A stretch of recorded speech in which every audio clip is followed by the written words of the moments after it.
And one of the first lines that your character says to Elena is, "Whatever I said, I'm sorry." Yeah. Yeah.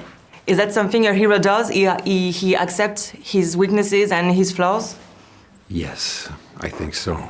But except, he's still troubled by some of his domestic issues. And he's in the midst of a very hard time.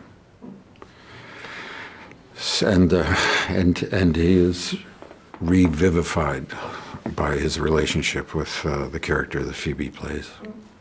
Yeah, she gets him just at the right time for what she needs. In what way do you think that the figure of the hero changed since the first Indiana Jones? Well, he's never been a perfect hero. At heart, he's a mixed character, There's a little larceny in him, in his soul, and in his pursuit of valuable archaeological articles. But there's also a soul to the man that is that we begin to understand in the first film, but throughout the development of that character, I feel that each film has developed the character in a way that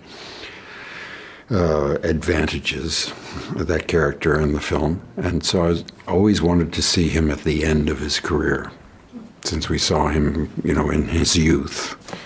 We've been making these films for 40 years. But what I love about the character and all of the characters, and in this script as well, that they're all a little bit broken in a beautiful way. And I think in a film that promises fun and adventure, the courage for it also to have such emotional gravitas in each character makes the action more exciting, makes the relationships more exciting.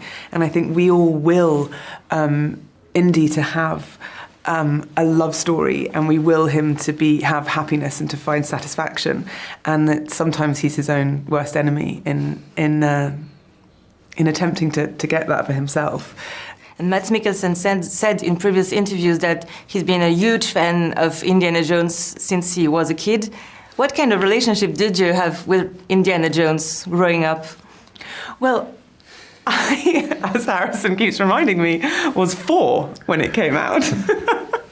But I remember it being so in the DNA of my upbringing and so in the DNA of culture that I sort of grew up with, I believed that Indiana Jones was real, for many years. It turns out he is, which is great.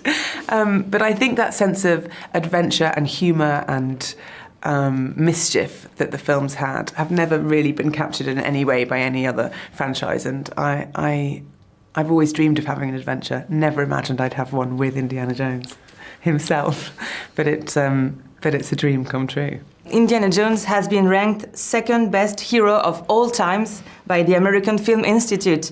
How do you feel about that? Second? Well, it depends on who the first one was. Doesn't matter. I'm pleased that we've been able to bring 5 really great movies to the culture. You said it's the last Indiana Jones for you. How does it feel to say goodbye to Indiana Jones?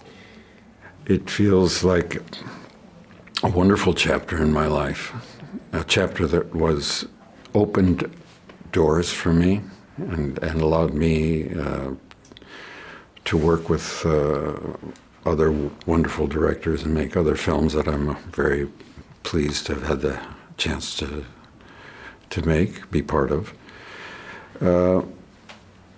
But I mean, this character is singular in my experience, and the most.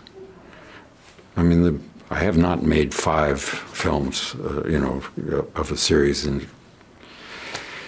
with any other character. So I know I feel grateful that we had the opportunity to make this film. I'm very proud of the script that Jim Mangold developed, to round out the story of Indiana Jones.